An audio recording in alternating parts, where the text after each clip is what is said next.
Some years ago, in the beginning of 2009, I was visiting a friend of mine in Romania. It was in the middle of winter and we ended up playing a lot of hidden object games. We had a lot of fun, searching the objects in the detailed environments and pointing them out on the screen for each other to click. Great memories. So, when I saw that Eventide, a Slavic tale, was a hidden object game on the PS4 that combined puzzles with Slavic mythology, I was curious to try that. In Eventide you play Mary. Mary is a young woman who was invited by her grandmother to visit her in the forest, where she has a heritage park with a Slavic theme. When she arrived, her grandmother seems to have been vanished, and Mary must find her. The story is extremely basic, and although a lot of ancient mythical Slavic creatures are introduced in the story, it has nothing to do with the Slavic myths. I was really disappointed about this. I expected to play through one or more Slavic tales, but nothing of this all. I have no idea why this game has the subtitle A Slavic Tale, since there's nothing Slavic about this tale. Instead, it is a generic, slow, boring and childish story. What about the gameplay?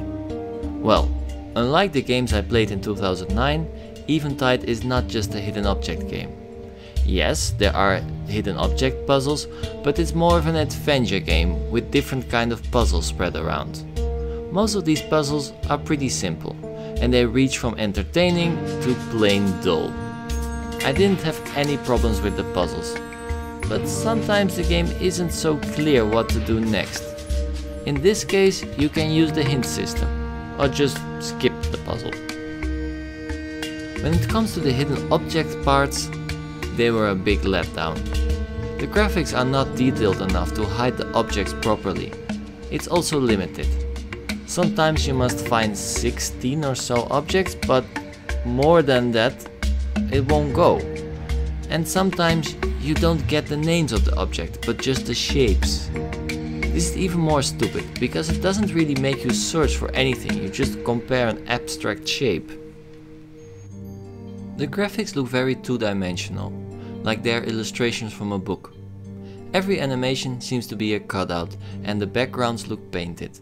This is the bad thing per se, but in this case it's making the graphics less detailed. A hidden object game should have graphics that are as detailed and as sharp as possible in order to let the objects blend into the background. So I didn't like this. This style also made the game look kind of childish, but maybe this was the point. The sounds go from terrible voice acting to kind of fine music. The effects were a bit in between. The voice acting is so clunky that it's almost comical. It really seems like the actors are reading their lines from a book. It enhances the impression that you are playing a book, I guess. So far this review doesn't seem to go very well, right? Hardly anything seems to be positive about this game. Well, there's one positive thing I can think of. This game is perfect for kids. If you want to play a game with your 5 or 6 year old kid that likes fairy tales, he or she would probably like this game. I don't really see why it was made available on the PS4 though, because most of the games here are for a very different audience.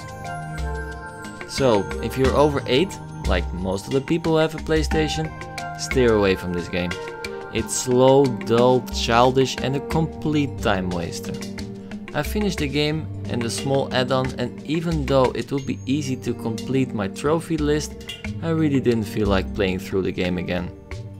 In conclusion, don't buy Eventide. Don't play it, just leave it, even when it is in sales. So, this was my review of Eventide. Oof, this was such a disappointing game. Though, maybe I should have known better. Well, tell me what you think in the comments below, like, subscribe and share, and well, until next time, bye bye!